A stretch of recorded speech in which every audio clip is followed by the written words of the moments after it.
Hello there and welcome back to another Premier League preview, and today it is Bournemouth versus Crystal Palace, and it's a dire situation for Bournemouth. It really honestly is. Eddie Howe has on Friday morning made an announcement basically saying Ryan Fraser will not play for the club again, and this is because Ryan Fraser has refused the short-term contract extension to see out the rest of the season. So Eddie Howe has said he is only interested in players that are wanting to fight for Bournemouth and wanting to play for Bournemouth. And if you're not interested in that, then I'm not playing you. Now, he's not the only, this isn't the only team that have done something like this. But what you've got to also look at is the Premier League table. Bournemouth are sat in 18th, tied on points with Watford and West Ham. Aston Villa are right behind them, having earned a point against Sheffield United. They're in a dire situation. They are in a position right now where if results go against them, like if Villa pick up a win, then they go further into the relegation zone. And this is a Bournemouth team that can play good football, but their results aren't even that much different to Norwich's or Aston Villa's below them either. It's just not a good situation for Bournemouth whatsoever. A team that can play good football, but their recruitment just has not been the best. Now, when you're exiling someone like a Ryan Fraser, who has performed just the season before, was one of the highest assisters and one of the highest creative players, and then he stayed with you as well when he was being courted by other teams. The likes of Arsenal were reported to be in for him, but whether it was true or not, who knows? He was linked to Liverpool, linked to a lot of other teams as well. But we digress. He's a strong player for Bournemouth, and to exile him is a very bold move, which will hopefully, if you're a Bournemouth supporter, it will unite the rest of the squad for the rest of the season. Maybe this break will come at a good time for Bournemouth, but they're facing Crystal Palace, who are in good form, or they were in good form, getting 3 consecutive 1-0s against teams that were around them, like a Newcastle, a Brighton, Watford, who are they in the relegation zone? No, they're just above it. So yeah, getting 3 of these on the back of, some tough defeats as well. Against some teams that are, all right, you can't really question why they got beat by some of these teams either, because they are above them in the league as well. Bournemouth have just had a bit of a tough run of it, to be fair. I mean, looking at, the last victory that they got was against Aston Villa, which is good, because if they'd drawn or lost it, they'd be further in the relegation zone right now. But, people might look at it and say Crystal Palace have got nothing to fight for. They're on 39 points, I believe it is, in 11th place. But they have a very real shot.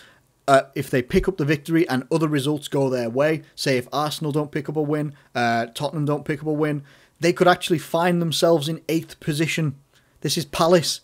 Crystal Palace have been renowned for fighting themselves in and around where the likes of Bournemouth are and stuff like that as well. They've not always been this high up the table. So being in 11th position is great for Crystal Palace already. But if they can find themselves on the good end of a result, and these teams up here don't perform very well, then they're right back in behind Wolves, behind, Sheffield and stuff like that. It'd be magnificent for them. And I'll be totally honest with you, if we're going to look at the injuries and stuff like that for each of the teams anyway. David Brooks is available. Apparently he's been missing all season. I don't know much about the player, but Bournemouth seem to really, really be behind this player as well, and a very driving force behind Bournemouth in an attacking sense as well. Steve Cook is hoping to return. I think, he got he was injured against Liverpool. Charlie Daniels, who is yet to return to training. Yeah, so he's the only one that's missing. And also, of course, now Ryan Fraser will not be available because Eddie Howe doesn't want him to be. Crystal Palace, on the other hand, they still have Tosun injured. He's back at Everton with his parent club after doing his ACL. But apparently everybody else should be fit and ready for Crystal Palace, which is why I think it's an insurmountable game for Bournemouth. Bournemouth, as a whole team and squad, have to have the game of their lives against Palace to win, in my opinion.